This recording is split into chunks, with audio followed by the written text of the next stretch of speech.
at the Administrative Office of the Court's Family and Youth Justice Program, which is the division of the Administrative Office of the Courts that provides training and technical assistance to our judicial officers, meaning judges and commissioners, who hear child dependency cases across the state of Washington. I'm very honored to be here with you all. I want to give, even before we start, a big thank you for what you do, for opening your hearts and your homes to these children. And I really hope that today we leave you with some really practical and tangible strategies that you can use to better support and address the needs of the children who are in your care. And I guess I'm passing it over to Michele. Good evening. Nice to meet you all. My name is Michele Hetzel. I work for the Department of Children, Youth, and Families as a program manager out of headquarters. I am here today as an adoptive parent and a former kinship caregiver, and somebody who's really committed to this work and trying to make sure that we are given the best care that we can to the children and youth that are involved in our system and in our homes. Hi, everyone. I'm Jami. I'm a former foster youth and ethnically displaced adoptee. I've been working at a private agency in the South Sound now for about 10 years, but I'm here as a representative of the Harm of Removal work group today. I'm also a yoga guide, and so I've collaborated and taught some trainings at the private agency I work at for caregivers, to really be able to take care of yourself, as well as staff take care of themselves. And so we're actually going to offer some of that today to get us going. I know that our lives are all really hectic and you can be moving, a million miles a minute. So wanted to take this moment to really drop into our bodies, and also be able to come from a place where we're grounded, we have curiosity, and we're open to learning new things. And so I will invite you, you're welcome to follow along, do your own thing, not do it however you feel best tonight. The next few minutes are your time to take care of yourself, or you can follow along with me. So go ahead and wherever you're at, just begin to feel the surface beneath you that's holding you. Maybe you're on the couch, you're on a chair. If it feels comfortable, you can go ahead and close down your eyes or maybe peek through your lashes. And just tune into your breath here. Just start to notice where it's at. Take some inventory. Is it fast? Is it slow? Is it shallow? Is it deep? Maybe where are you feeling some tension come up in your body right now? Just take notice of that as we start this training. And then I'll invite you to take a deep breath in, either through the nose or the mouth. Fill up the belly. And exhale, maybe you sigh it out.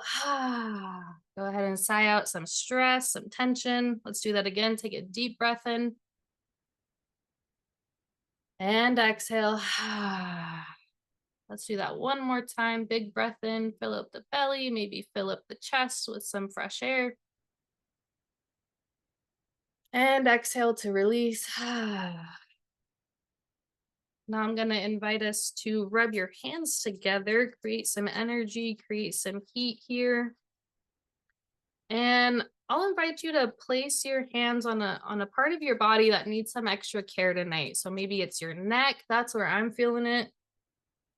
And invite in some self-massage. Maybe you are a jaw clencher like I am as well. You could massage those muscles, just wherever is calling to you.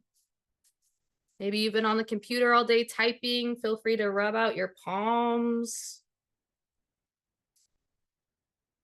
And continue those deep breaths. And then lastly, I want to invite folks just to have something near them that's comforting. Maybe that's a cup of tea or a soft blanket, just something that is comforting for you as we move through the rest of this training, which, we're going to be talking about some deep stuff today. So we want to make sure that we're also creating a space that is holding compassion and empathy as we move through this training. So speaking of, we will jump into our next slide. And real quick, I do want to say that my job at the private agency is supporting foster parents. So thank you all for the work you do. I do 40 hours a week supporting homes, getting their license renewed, finding places to take CPR, stuff like that. So I appreciate all the good work you do. And thanks for taking that moment with me, because I don't usually get to do that moment with folks. So that was really nice. And so the learning objectives today, we're going to understand what harm of removal is and what it's not, what the law says regarding harm of removal, and how the department and court apply the law. We hope to develop as well routines that make removal less harmful, skills for co-regulation, some of what we just did, and then opportunities to work together to support children and youth. So we're going to be talking about these things throughout the presentation. And let's go ahead and jump to the next slide. So, removing children from their parents is one of the most drastic interventions used to protect children. And while family separation is sometimes necessary to prevent imminent physical harm, it can also result in other harms to children and youth.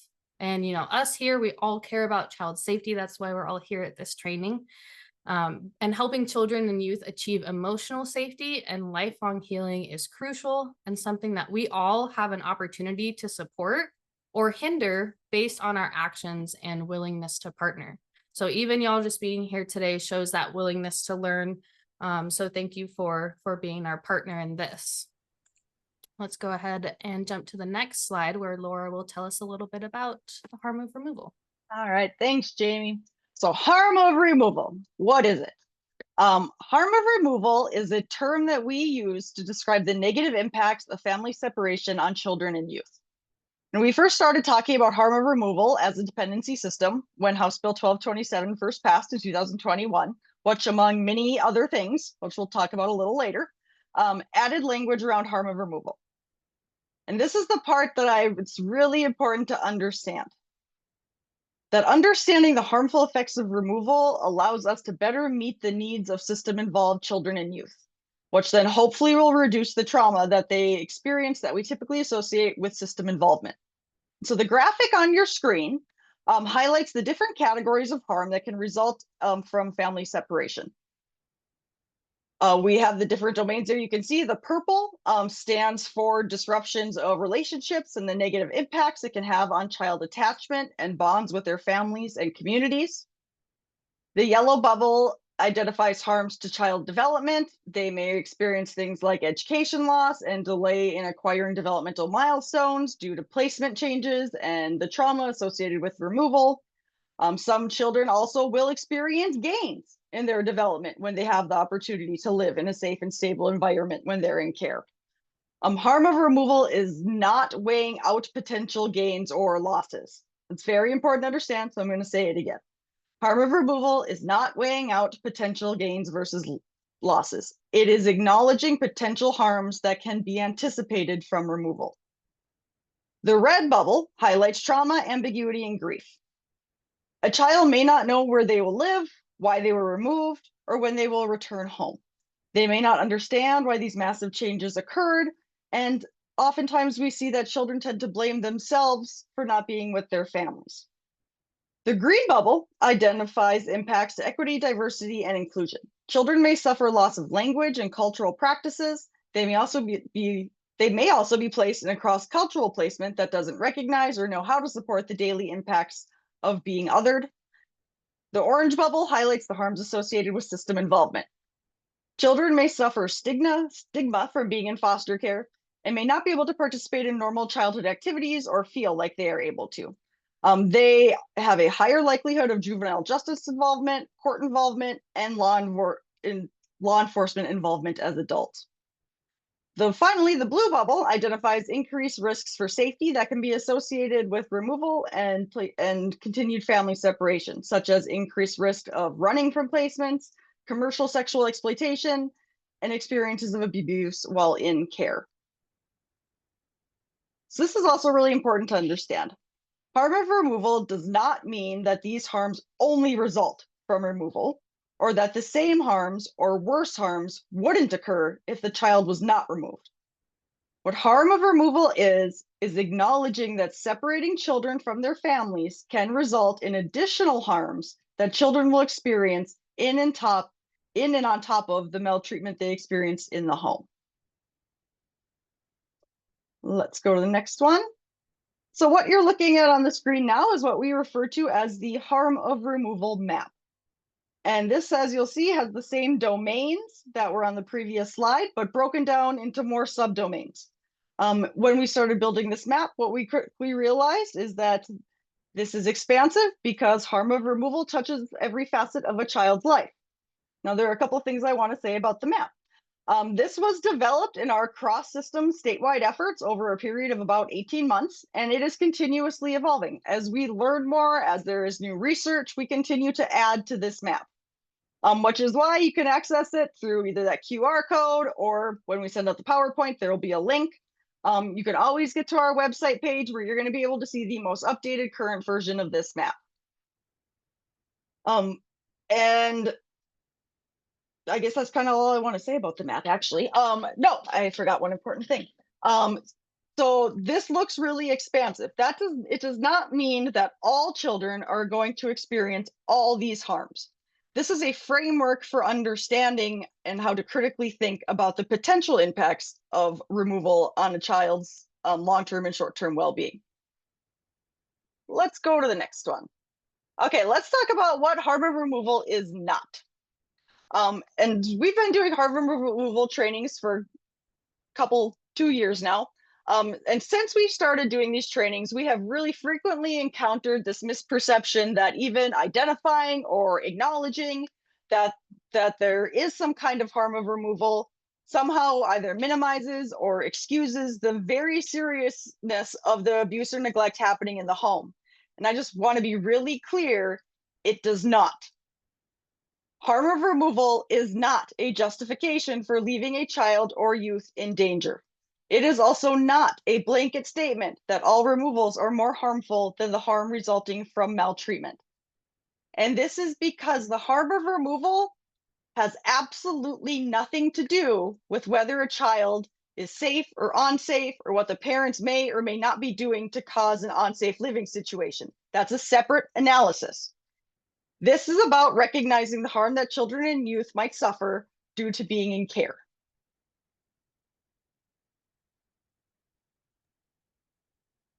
So the legal term harm of removal, as Laura said, was introduced with House Bill 1227. And the importance of the term was reaffirmed by the Court of Appeals earlier this year. Both the legislature and the court acknowledge that there is a severe and lasting harm of removal that courts need to consider, that there's a disproportionate effect of removal for families and children and communities of color, and that part of the intent behind the change in the law was to require a more structured analysis in court hearings to hopefully reduce bias and improve judicial decision-making to make it more consistent.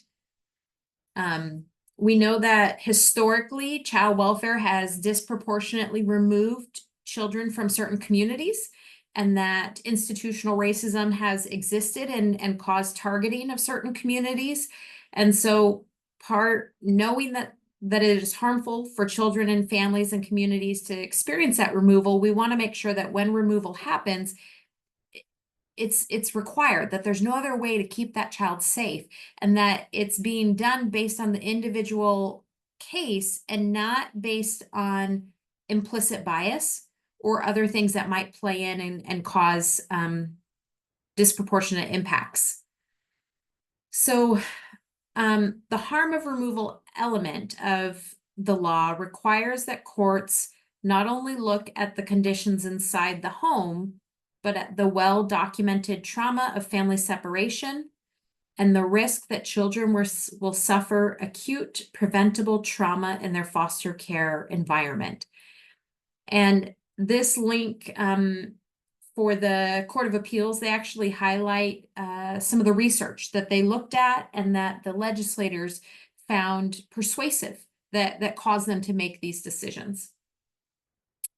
The Court of Appeals said by mandating a balancing test, our legislature has recognized that the department should be held to its burden to specify why shelter care will be less harmful than releasing the child to the parent in the circumstances of each specific case. So there are not general statements that in all cases where fentanyl is involved, the child should be removed. Instead, you look at each case. What are the circumstances? What is the family situation? What is the child situation? And make a decision based on whether it's more harmful to remove that child or more harmful for that child to remain in the environment. DCYF is required to assess for child safety on all cases. And what we mean by safety is a very specific definition of safety according to the Child Safety Framework, a published model for child welfare. The way that DCYF and the courts use the word safety or assess for safety is different than the common everyday way that we maybe in our own speech use the word safety. So every day we may say things like, don't walk alone after dark, it's not safe. Don't run by the pool, it's not safe. It's not safe to ride a bike without a helmet. Those are all elements of safety, and the Merriam-Webster dictionary defines safety as a condition of being safe from hurt, injury, or loss. In child welfare, when we say safety, we're more specific. So the blue triangle that you see on the slide is used by court partners to explain safety. The model that we use within the department is a little bit different, but it has all the same elements. That top teal box identifies if there are threats to child safety. And in order to have a threat, there has to be something that is specific and observable, that we can describe it, we can see it. It has to be immediate or likely to happen soon.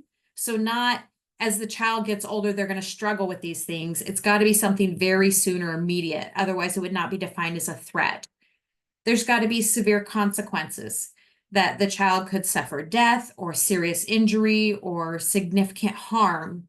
And it's got to be out of control, that nobody else is able to manage for it right now. So that's how you determine if there is a threat to the child. The next step is to identify if the child is vulnerable to the threat. And so this is where we look at, is the child able to protect themselves from the threat? Not necessarily by age, but by development.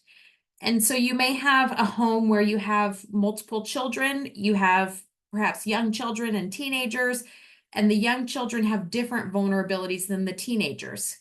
It doesn't mean that the teens are not vulnerable. They very well may be vulnerable to the threat, but it might look different. And so for each child, you have to judge, is this a threat for this child? Are they able to protect themselves from this or not? And the third piece is assessing the protective capacities. Do the parents have the capacity to protect vulnerable children from threats to their safety that are present in the home? Do they cognitively understand the concern and know what to do?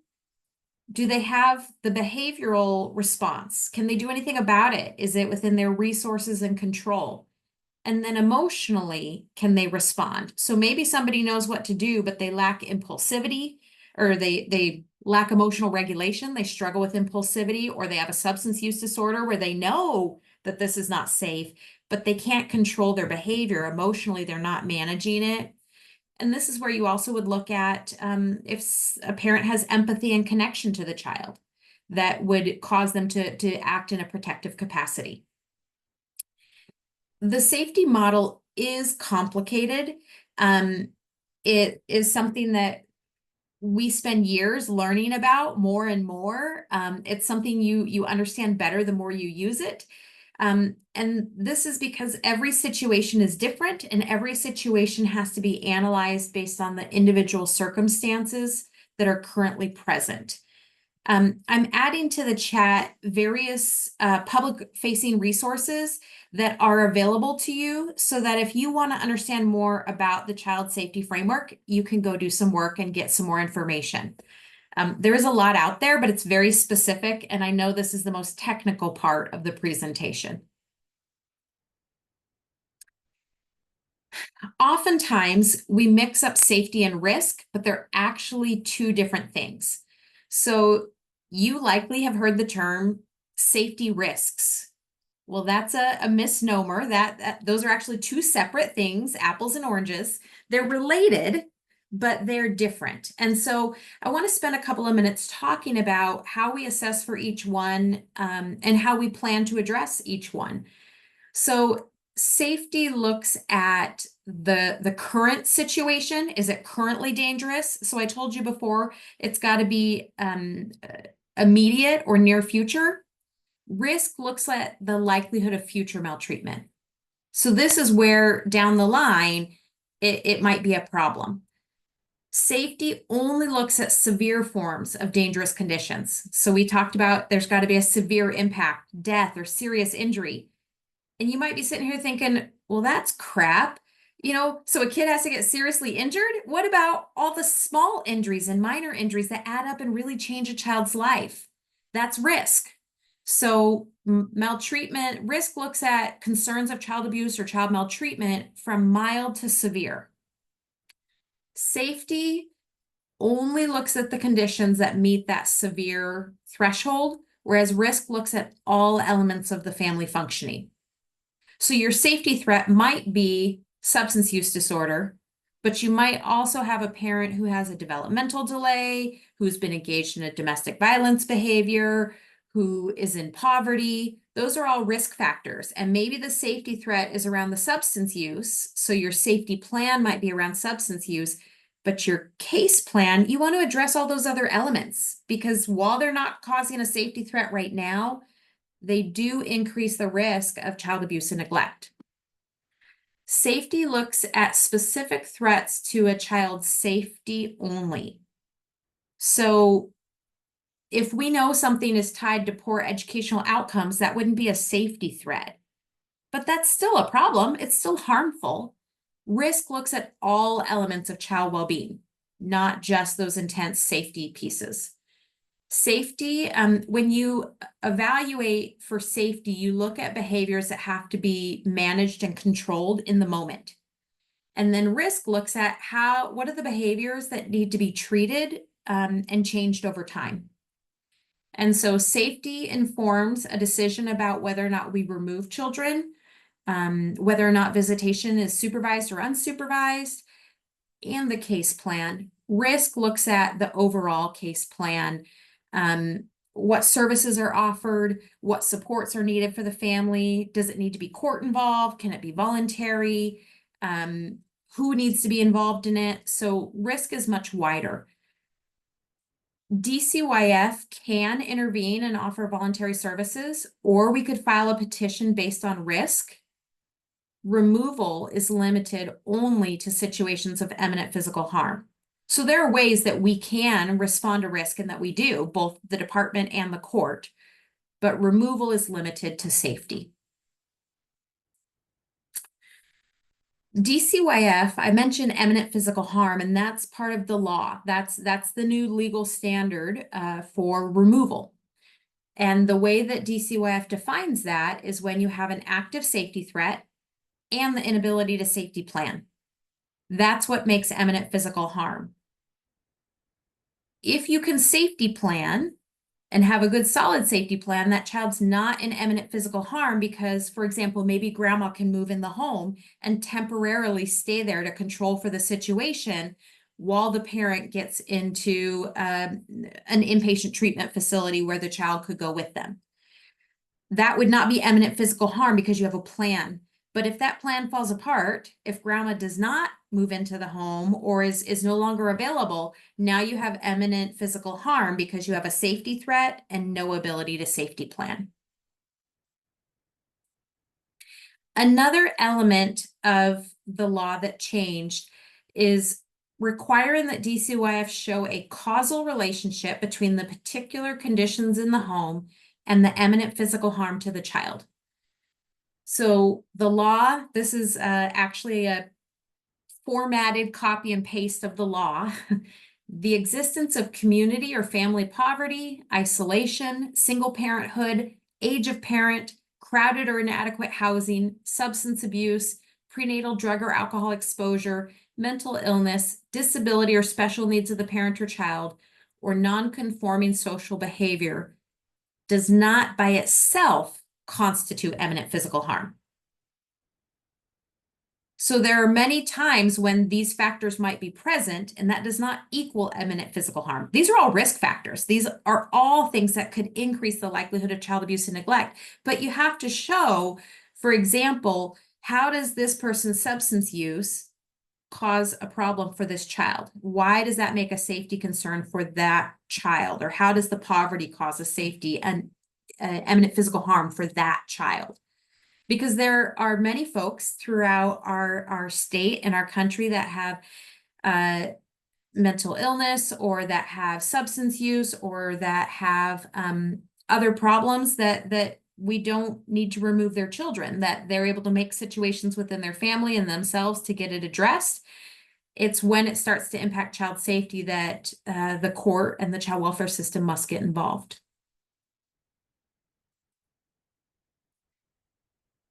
So understanding causal relationships is a little bit complicated. This slide gives you an example.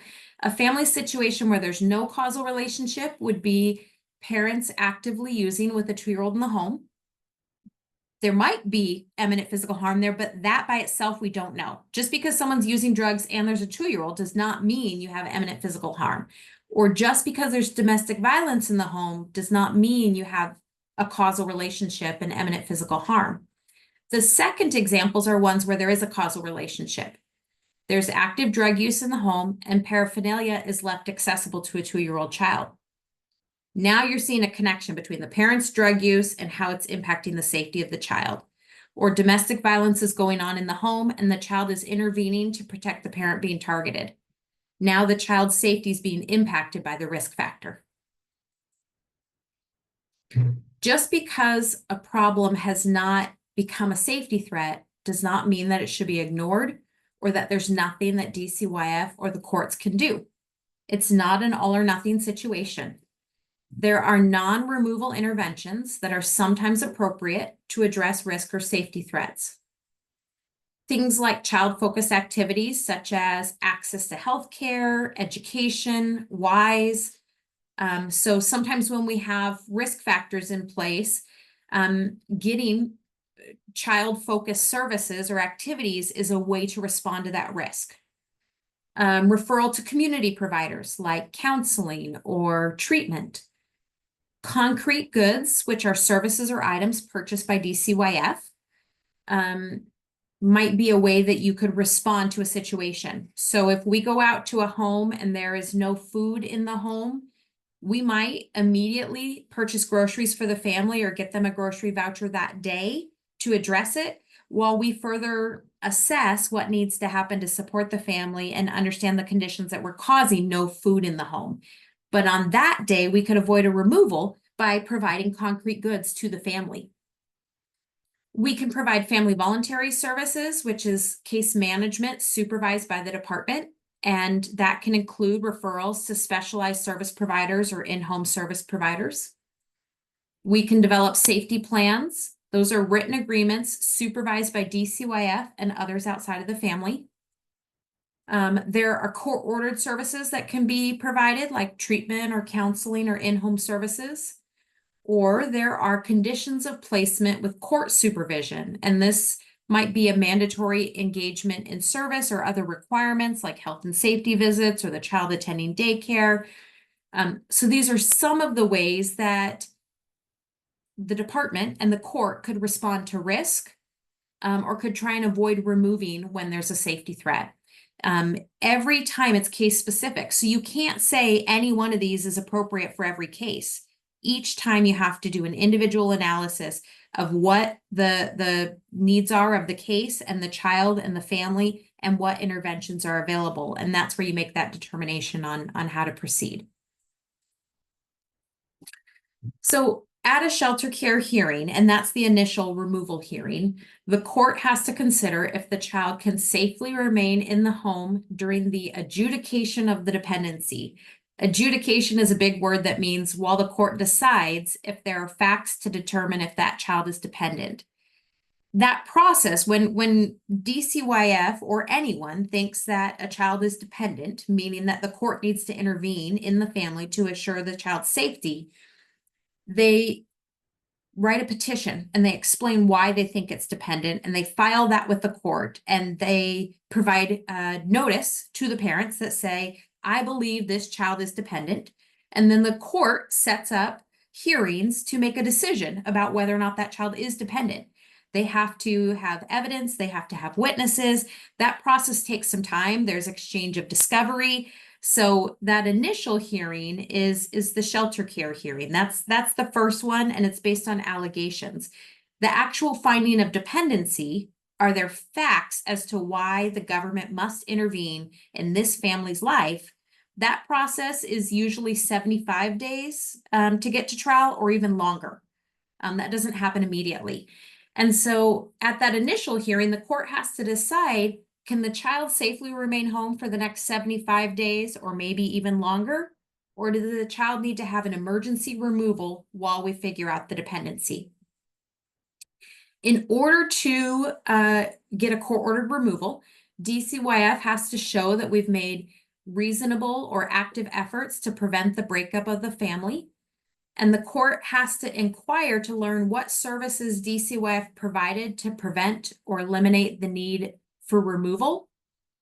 And if there is a concern that homelessness or lack of housing is a factor, the court has to inquire if we tried to provide some help to address this need, so that we could avoid removing the child.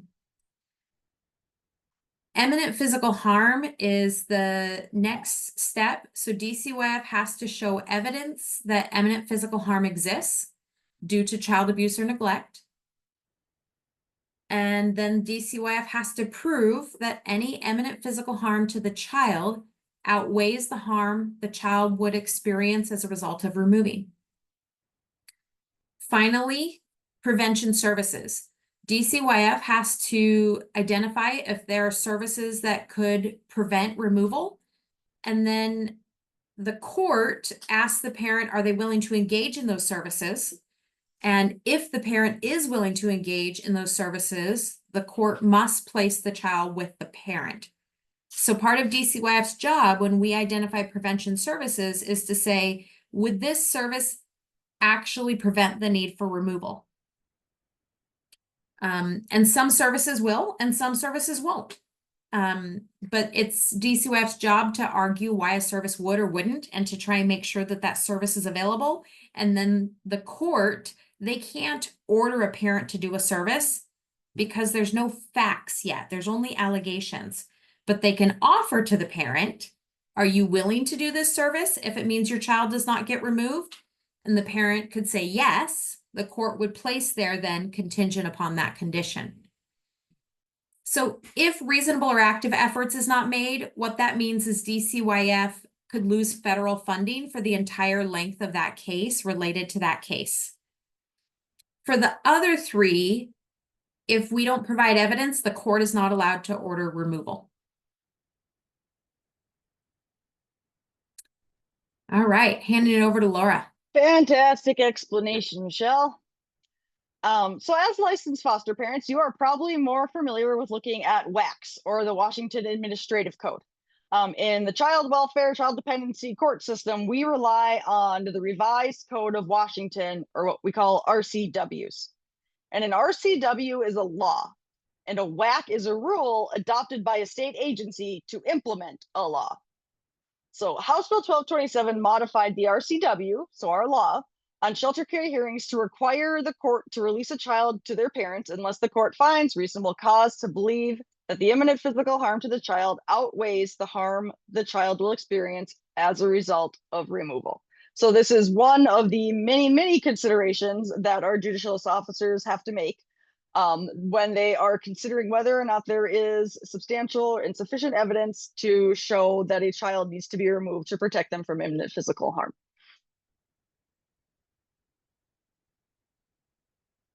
Okay, so harm of removal as a term we know is something that can bring up a lot of feelings for people. And I want to be very clear here that a child living with the harms of removal is in no way a reflection on your caregiving as a foster parent. A foster parent could be doing everything right in the entire world, have the best situation, the best home, offer everything, and that child is still going to experience some harms from the family separation, because even if their parents are unsafe to be with, they are the only parents that that child knows at that point. So as a system, we would be best served if we could start holding space for both these ideas. Holding space for the idea that, yes, absolutely, children experience harm when they are abused or neglected by their parents. And that those same children are going to experience harm if separated from those same parents. Both those things can be true. So when it comes to the courts, the role there is to protect children from abuse and neglect, and while also ensuring that children do not needlessly enter the foster care system. So children and youth are experiencing harm no matter what here. And I think that's what makes this really emotionally charged and can be really difficult to talk about. Because whether or not a child is remaining in that home, if they're remaining in a situation of abuse and neglect, there is going to be harm. If they are removed from that situation, there's going to be different harms. And that is just the very sobering reality of the child welfare system. And so that's why we must consider how we can all work together to reduce harm and support healing for our children, both from our individual roles and by partnering together and with others.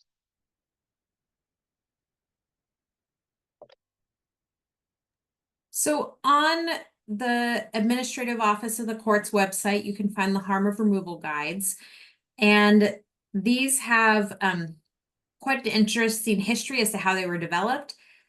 Laura, can you kind of walk us through how they came into being and where you're at in the development, or where the group is at in the development of them? Sure, thanks, Michele. So when we finished as again, our large statewide cross-system collaborative, working on the harm of removal map, we quickly realized that while this is a great framework for how to think about this, we really need to have a better understanding of what harms of removal look like across the different stages of child development. Because the harms of removal for a newborn are going to look very different from the harms of removal for a teenager. So again, we been working together over the last couple years to help put these guides together. They go through our entire work group for multiple rounds of review where people provide input and updates and suggestions. And we really put them through enough rounds of feedback until we can reach some kind of consensus as a group to what they're going to look like. That being said, the earlier pieces of guidance that we've put out, the infants, the toddlers, those were the earliest ones that put out. We are going to be revisiting those as a group, because as we continue to work on these pieces of guidance, we learn more, we do better. The more we know, the better we can do, right? So we're only getting better and better at this, and these are going to be evolving over time, as new research and information emerges as well. So I'm going to pass it back over to Michele, who's going to talk a little bit more about the guides and kind of what they are, what they aren't, and who uses them and how. So the harm of removal guides identify ways that children or youth can be harmed by removal. This does not mean that every child or youth is harmed in every one of these ways. This is just a listing of how they could be impacted. They're, as Laura said, separated by the developmental stage so that we can better target what are the particular concerns that might come up based on the child's stage. And the guides may feel frustrating or demoralizing, or may leave you feeling defensive. It is okay to feel upset when you reviewed these guides. It doesn't mean the guides are bad or that your feelings are bad. This is a pretty emotionally charged issue, as Laura said, because no matter what, we've got kids suffering harm, and none of us want kids to suffer harm. The harm of removal guides, as Laura said, do not mean that caregivers are causing these harms. So when we say all kids are harmed by the act of removal, we're not saying all caregivers are abusive and selfish people. That is not it. You know better than anybody. Kids in the system struggle. It's really hard when you don't know where you're going to live forever, when you can't do all the activities that maybe you want to do, when you have decisions made by a court Sometimes I think, if the judge had a bad lunch, it's got an impact on this kid's life. Well, that's really not pleasant when it's your life that everyone is talking about and making decisions about. That's what the harm of removal talks about, that even the best home or situation, kids still, by being part of the system, are suffering harms. The harm of removal may provide some insight for you into some of the behaviors that you witness. If the guides feel one-sided, as in they only highlight the harms of removal and not the harms of child abuse or neglect, you are correct. The guides are not intended to be a balance. They're intended to highlight possible harms of removal. And many of the harms of removal are the same harms that can occur because of child abuse or neglect. DCYF and the court must consider both the harms of maltreatment and the harms of removal and determine which one is the least harmful for each child or youth. As someone who works at DCYF and someone who has participated in the removal of children, I feel defensive when I read these guides. And I have to remind myself that they are not moral judgments against me. They are not statements that all removals are more harmful than maltreatment or that I shouldn't do anything when children and youth are in danger. The guides are not about DCYF or caregivers or courts or partners, parents.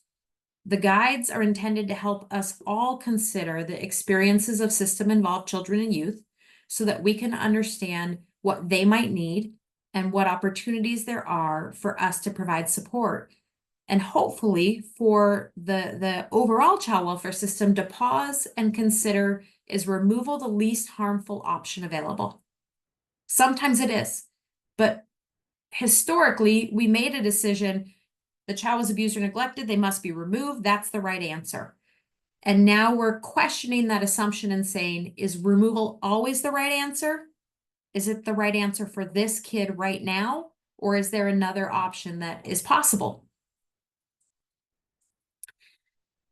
The reason why the guides are not balanced between the harm of removal and the harm of maltreatment is because the harm of maltreatment is generally well accepted and documented in research literature.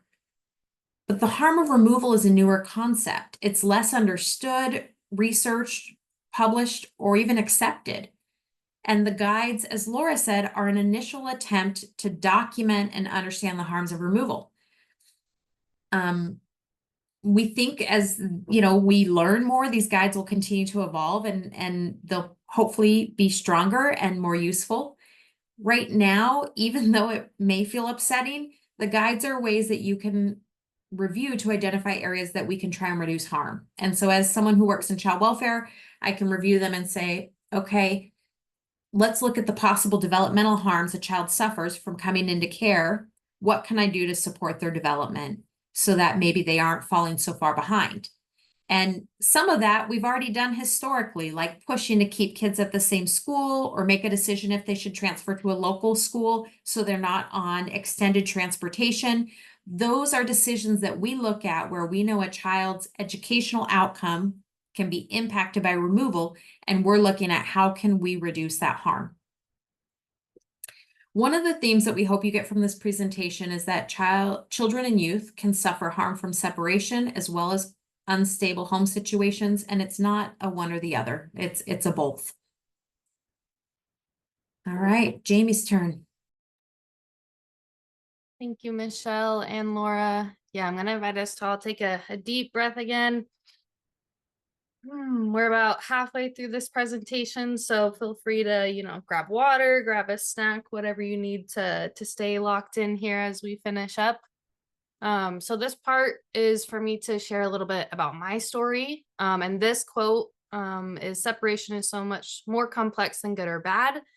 This came from a planning session with Michelle, Laura, and I, where we were really talking about, the harm of removal, and really what Michelle was saying, how it's not widely accepted or understood yet. We're getting there. And so, as a worker, I see the tendency, even in myself, working in this industry, to try and simplify things into boxes, right? As label it as just good or just bad or just this or just that. to cope with them, right? Our brains move through the world and try to categorize the things around us. And that's all, you know, a part of human functioning. But I think I know I can tend to fall into this, and I have to catch myself when I do that. And really what I've worked hard to do is honoring the complexity of many situations, right? Many different, even, you know, relationships, right? The relationship I have with myself, all very complex. And so when we're talking about the harm of removal, we really want to emphasize that it's not an either or situation, right? It's not a zero sum game. Like they said earlier, you know, you can have harms that exist in the home, and being removed from that home can still cause harm. You know, I was exposed prenatally to substances, and I still have so much love and compassion and empathy for my mom because she was coping through something. That was her coping mechanism. And I can understand that, especially now as an adult.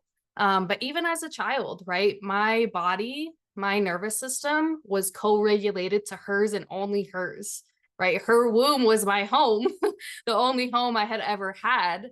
And so with that came that, you know, the oxytocin that gets released when you're born to keep parents and their children together to survive, right? Like that's a survival mechanism.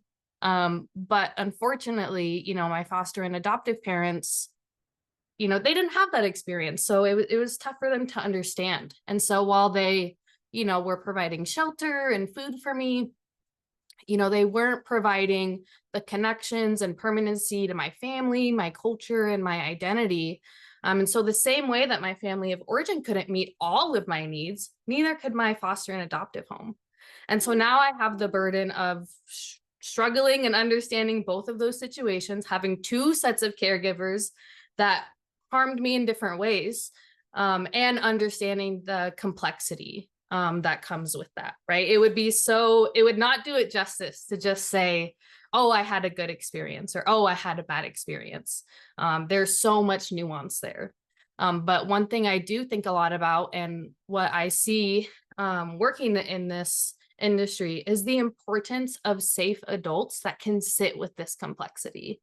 So, you know, and support self-esteem and identity development. That would have been super helpful for me, even though it looked different than my caregivers.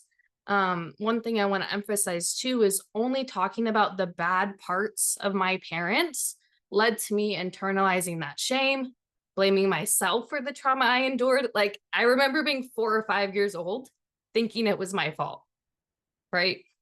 That's not true. That's not true at all. And it takes a lot of work to try and rewire this, and to tell my story with you all today. So as a child, you know, I was not thinking about the safety and risk assessment that Michele so wonderfully walked us through, right? And I didn't necessarily need my foster parents to even think about that either, right? They're not trained in that. We got workers on that go through a lot of training on how to do that. What I needed them to do was to learn co-regulation, which starts with regulating themselves, and ways to support permanency for me. And so through a training that my foster mom took, she actually identified that I had some sensory issues that were likely due to trauma. And this small validation of the impact on my body led me to learning so much more and being able to articulate things. A lot of what's in the guide, in the various guides. And so this is where I think that link of connecting caregivers with this information can be so helpful, because she didn't learn about this until I was already nearing adulthood, right? But had we known that info when I was a child, we could have vastly supported my needs in a way that was not available to me at the time. And, you know, I see a lot of cases where I work where there seems to be like unrelated or random medical issues or things that pop up for youth and children.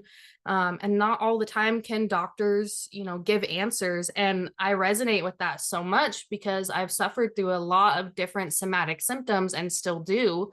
For example, migraines, eczema, right? Like, trauma is stored in our bodies In many ways that shows up as inflammation, and no doctor could ever tell me that my migraines was caused by trauma. It wasn't until I had a therapist that understood the somatic impacts that they were able to provide that insight, which has been really helpful. You know, I'm happy to say that I've reduced my migraine occurrence way lower now, which is awesome, because it's a really debilitating condition. If any of you have them or have experienced them, you likely know what that's like.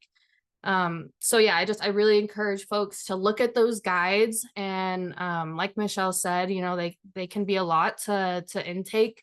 But if you have a youth in your care that's, of one of those developmental ages, I think it could be really, really insightful, and provide some guidance of where to look to help meet their needs and support their healing.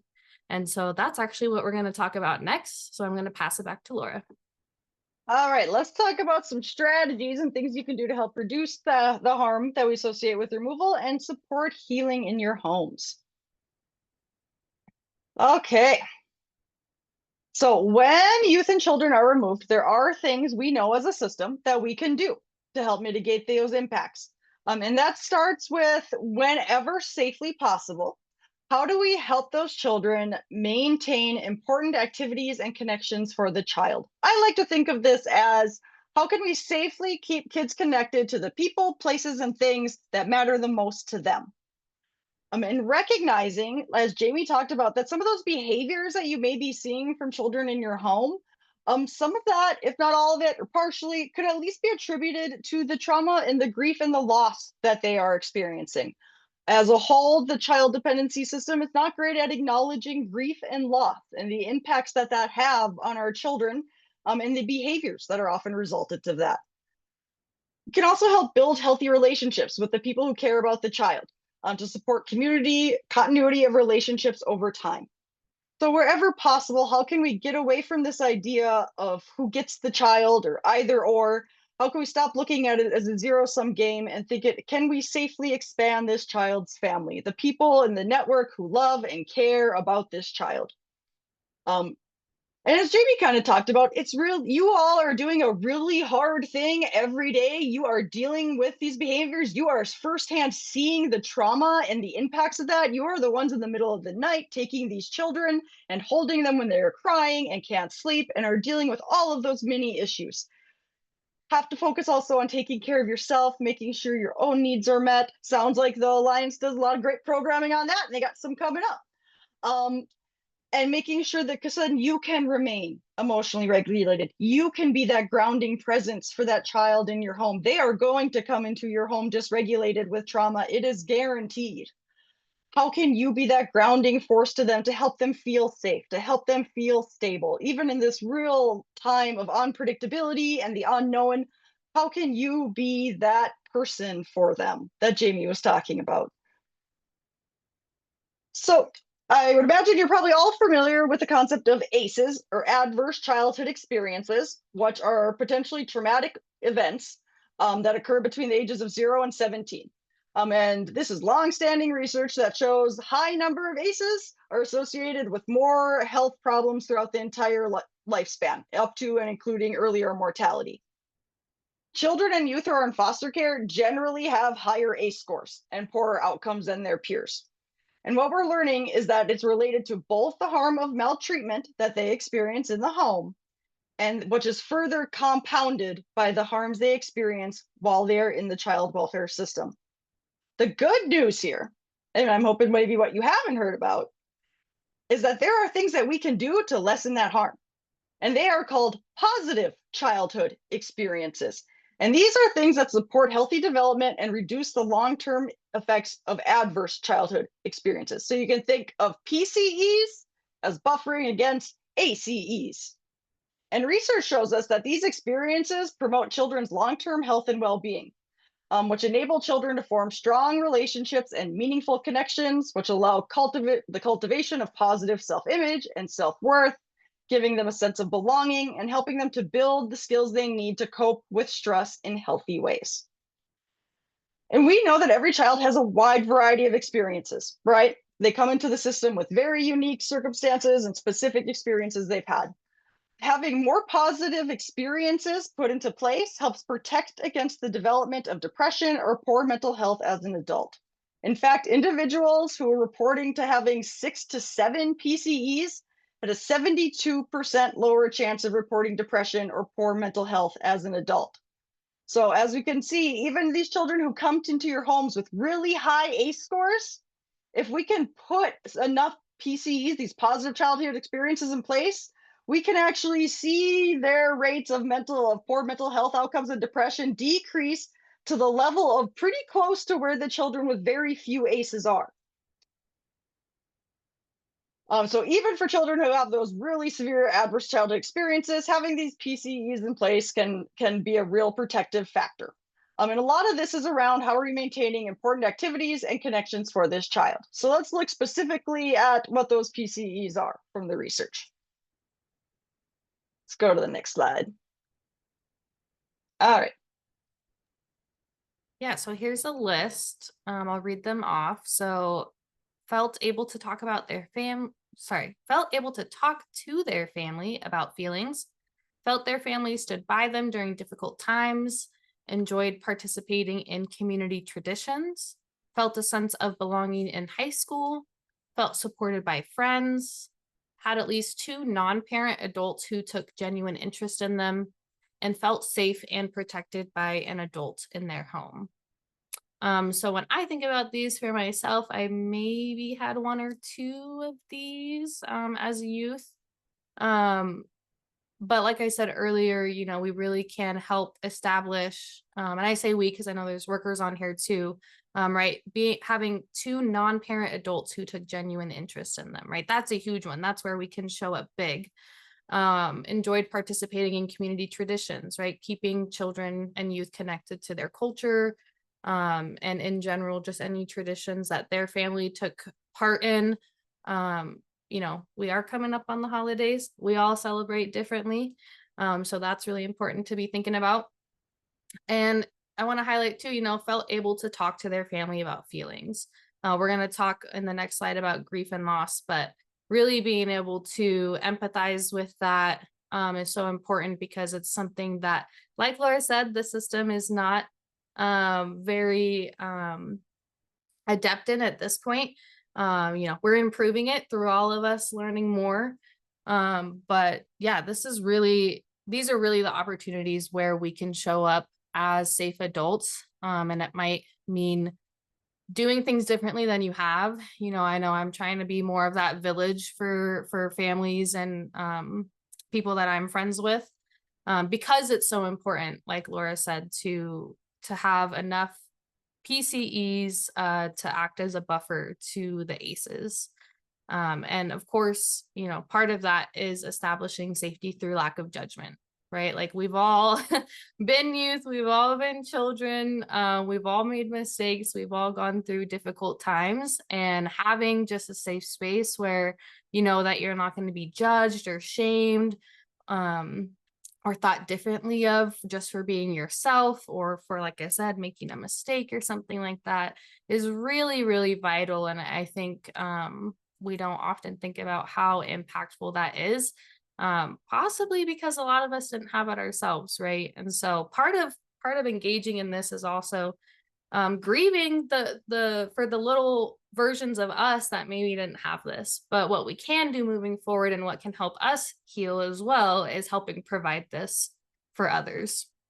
So let's move to the next slide and talk about grief and loss in the context of child welfare, which is very ambiguous, right? There's not a lot of clear closure around the harm of removal. And so just to ground us, loss refers to any event that causes us to lose something we value, such as a loved one, a job, or dreams.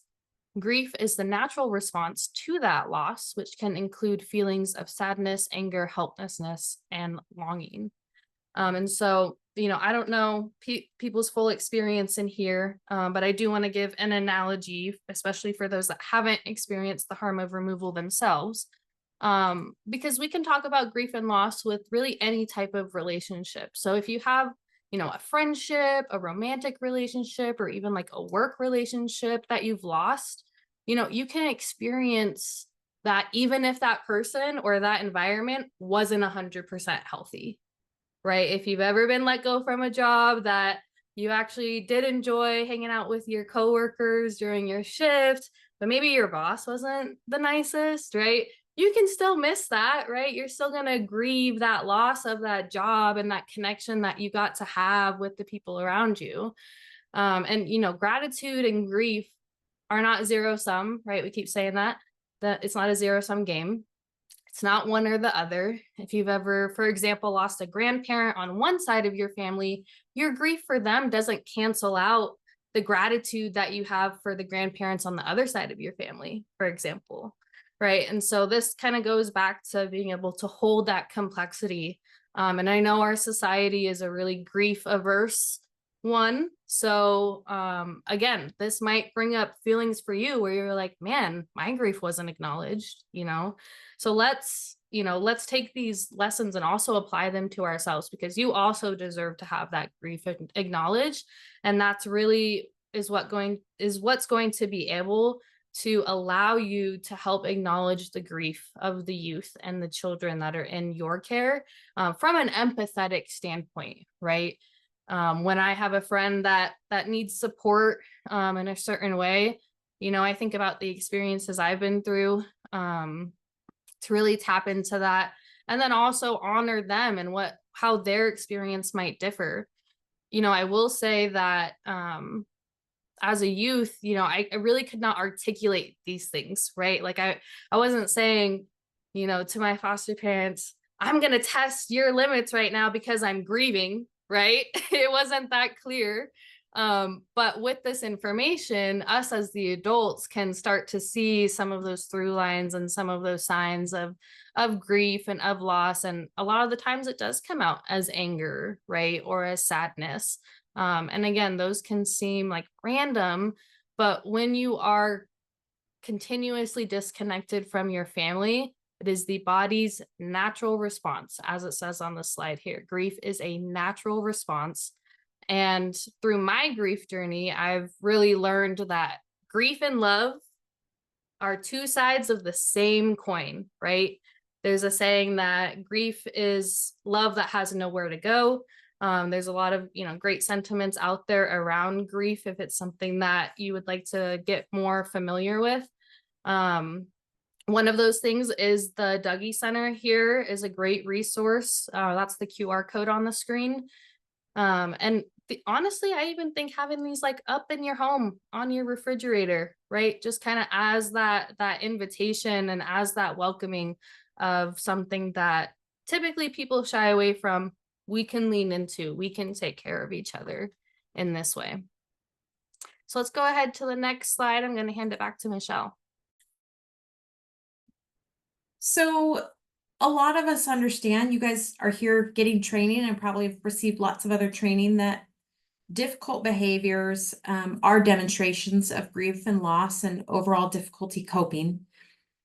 As adults in the lives of children and youth that are experiencing trauma, how we respond to their challenging behaviors can impact their own self-view. And we want to move from historic patterns where children in care were labeled or pathologized to a situation where we could recognize the behaviors that we see are a manifestation of the trauma they've experienced and the harm that they're currently processing. Many children and youth in care do have mental health problems and they do need treatment. When we focus on their diagnosis and the treatment, sometimes we're reinforcing the message that there is something wrong with them. And we want to move from the idea that there's something wrong with them to the idea that something wrong happened to them. And that their reactions are normal and understandable based on what they've been through. So some of the resources that you can utilize to help you recognize behavior and respond with empathy and compassion are alliance trainings like the CCT training on grief and loss, the trauma-based relationship inventory. If you have access or opportunity to participate in any TBRI trainings, those are very good. You can listen to lived experts, adoptees, and former foster youth. Some of the sources that we really like are listed on the screen, and I will put those in chat so you have access to links. And then trauma research. So Bessel van der Kolk has the book, The Body Keeps Score. It's an excellent book. There's other trauma research that is available. And I think the more we understand about trauma and how it impacts us, the more compassionate we could be. We know that healing comes from healthy contact with people who care about the child. And while those people may not be the people that you would choose to have in your life, they are the child's people. They're the ones who are familiar with the child and who may continue to be in the child's life long after the court case closes. And so if we can support healthy relationships, that's beneficial to reduce harm for the child. DCYF and the courts are required to look for the least restrictive option to intervene in a child and family's lives. And some of the ways that we do it are trying to find placements that are the most family-like setting available. Placements with relatives or friends or people who know the child and family, with siblings, placements that are close to the child's home, or placements that are willing to connect with parents or relatives. As a caregiver, you can consider if you are able to take a sibling placement or able to connect with a child's parents or relatives. If you're located further from the family home or you're not kin, you could support relationships with people who are, and that could potentially support a placement change or help the child get more access to a less restrictive environment. DCYF and the court are required to set up a visitation plan that allows for the most contact possible with the least supervision that allows for safety. You are able to work to support opportunities for the family to visit and connect by identifying situations that seem the most successful. So this might be offering scheduling suggestions around nap time or normal childhood activities, or suggesting the ways that the family could engage if it's consistent with the visit plan, like inviting the parent to a child's soccer game. And you can identify what types of contact you're open to. It is okay for you to have boundaries for yourself and your family. And the parents may not be in a place where they're healthy, or the relatives may not be in a place where they're healthy. And I am not saying we should maximize contact for children if people are not in a healthy position. But considering what is healthy. So can we pass a notebook back and forth? Can we do a video chat? Is there a stable aunt? Is there, maybe grandma has an alcohol problem and is not an appropriate placement, but she's great for going to the park with the kiddo, and we can go to the park with grandma and the kiddo. Identifying how we can have that healthy connection and those boundaries is okay. And that's, I think, what we're encouraging. Finding ways to maintain relationships and support healthy contacts will reduce the harm of separation. And if you're able to be open to some of these relationships, then we can better identify which relationships are healthy and which ones need more boundaries.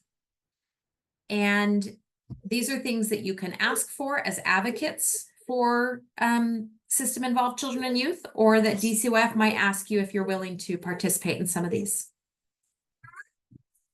All right, this is my absolute favorite tool that we recommend about harm removal.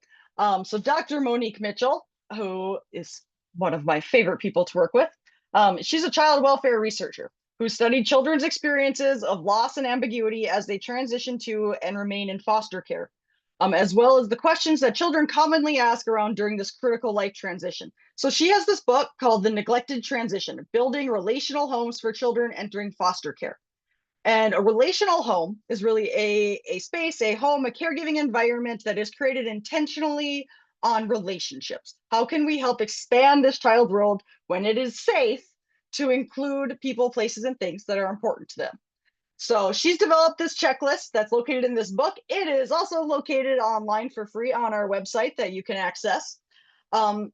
And this checklist has a lot of really good ideas to consider when looking at ways that U.S. foster parents can help reduce the harm that the children experience when they enter into the system as they're going through this really difficult, chaotic, and really unpredictable life transition. I've also been told this might be a really great book for the CARES book club.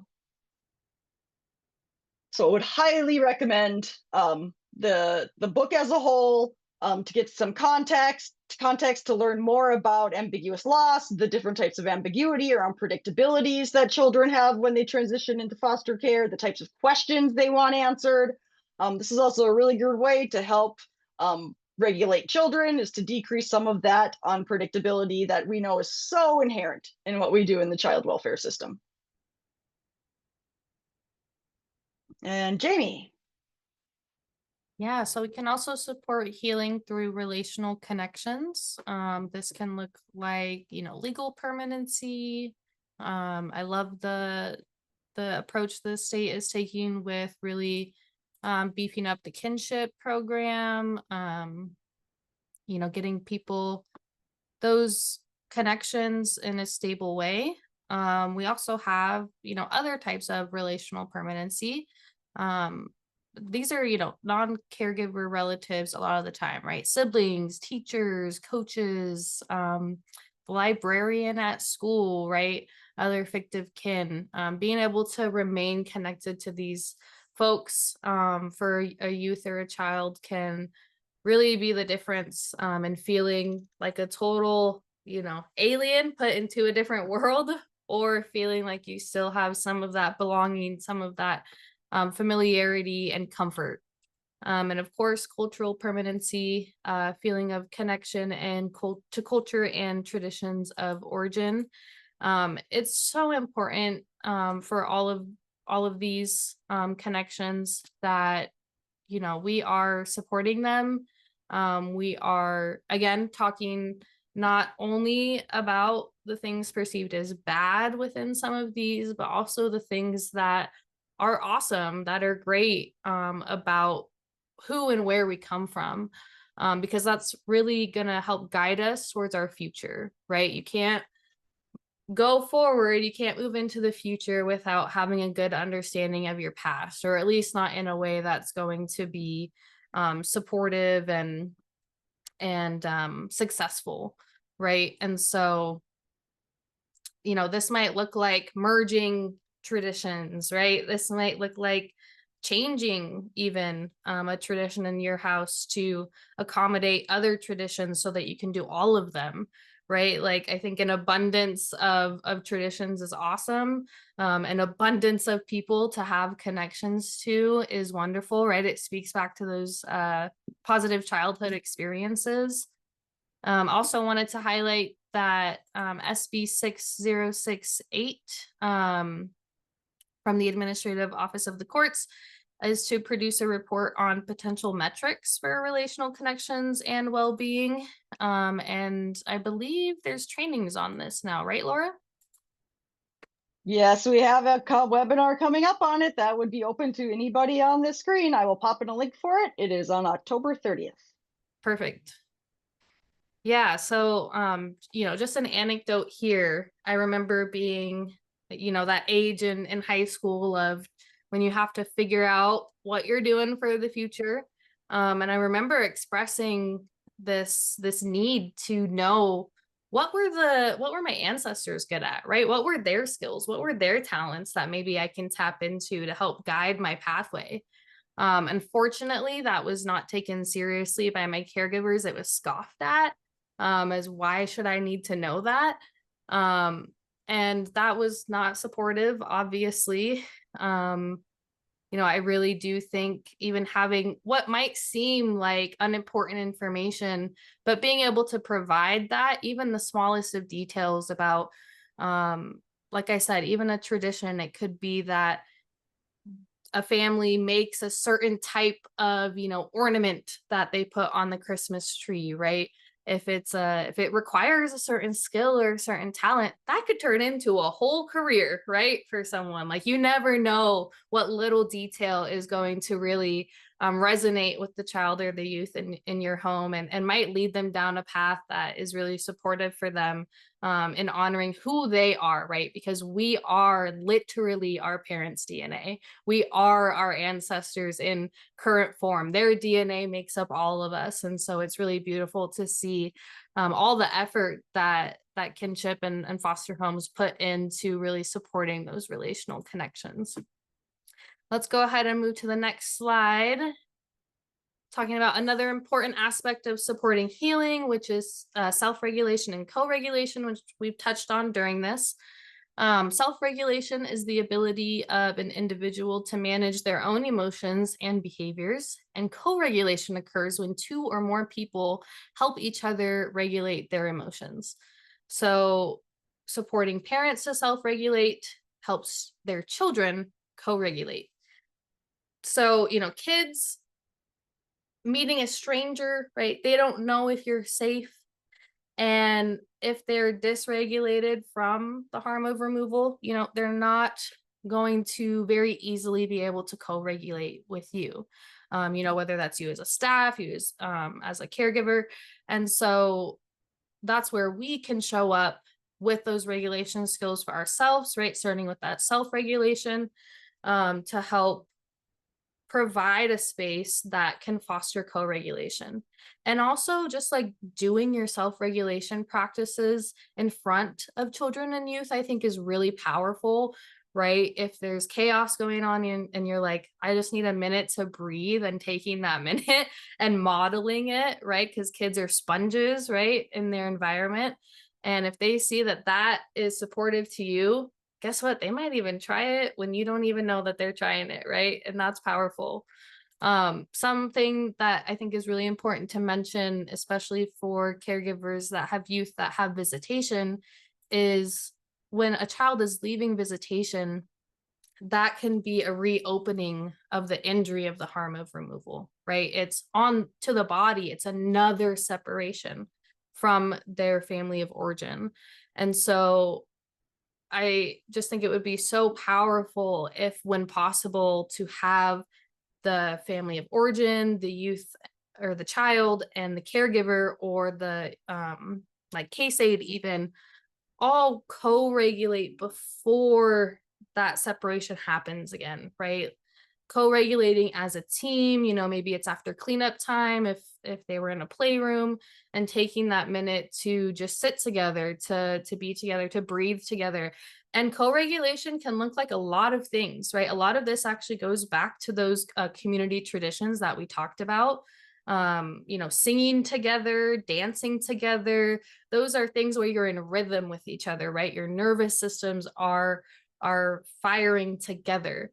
And so it doesn't always have to be a complicated or a very specific thing. A lot of the things you probably already do, but just might not see it as regulation. And so, like I said, caregivers have to focus on their own needs and emotional regulation to be able to respond to children and youth with understanding. And again, just that reminder of how you talk about our parents is how you talk about us. And so being really mindful there to also honor, the humanity, the good things, the things that might be interesting to a child to know, just really bringing those in as well. And so we have some extra time. I'm going to motion to co-regulate again together before we hop into questions. So again, go ahead and, situate yourself, find a seat, maybe even lay down on the floor. Wow, that sounds really nice to lay down right now. And just begin to feel the surface that's holding you. Maybe you feel your feet on the earth beneath you. And then let's start to take that inventory again in our bodies, just noticing where your breath is at, any tension that you might be holding, just being curious, no judgment here. Beginning to take some deep breaths if that feels okay. Maybe closing down the eyes if that's comfortable.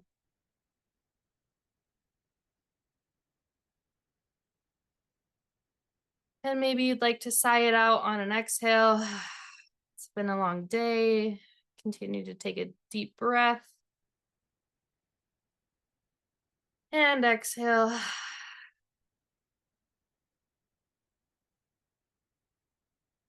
Now I'm going to invite us to do a practice called three-part breath. So we kind of started this earlier. We'll breathe into the belly, the rib cage, and then the chest, and we'll introduce each of those through repetition. So we'll start with just the belly, then we'll do belly and rib cage, then we'll do all three. So go ahead and expel any stagnant air that you're holding on to. Take a big exhale, push all that air out, contract your belly, and take a deep breath in now to the belly, maybe putting your hand over the belly to feel it rise. And then exhale when you're ready, pushing all that air out, contracting the belly. Let's do that one more time, taking a deep breath into the belly. And exhale. This time, take a deep breath into your belly. And then if you can take another sip in, sending more air to the rib cage area. And then exhale from the rib cage first, and then from the belly. Take another deep breath into the belly first. Take another sip into your rib cage area, filling that up. And then if you can, take one more big sip in to puff up the chest, maybe placing your hand there, and then exhale from the chest first, then the rib cage, and then the belly. Let's do that again, taking a deep breath in, filling up the belly first, then the rib cage, then your chest. When you're ready, exhale from your chest first,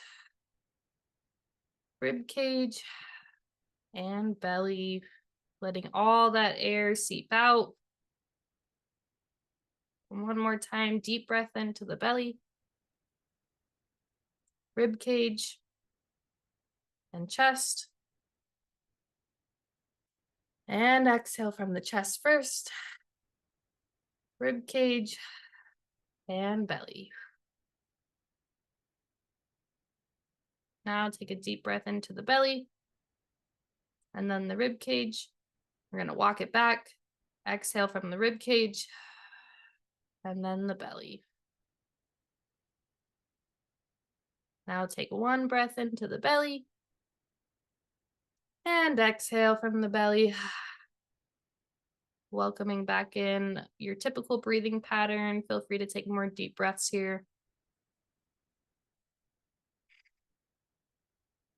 And then feel free to also attend to anything in your body that you might need to move or stretch. You know, we've been looking at screens for a while. Maybe you'd like to take some gentle neck stretches, or maybe overhead stretch like you're waking up in the morning, just to reset the body here.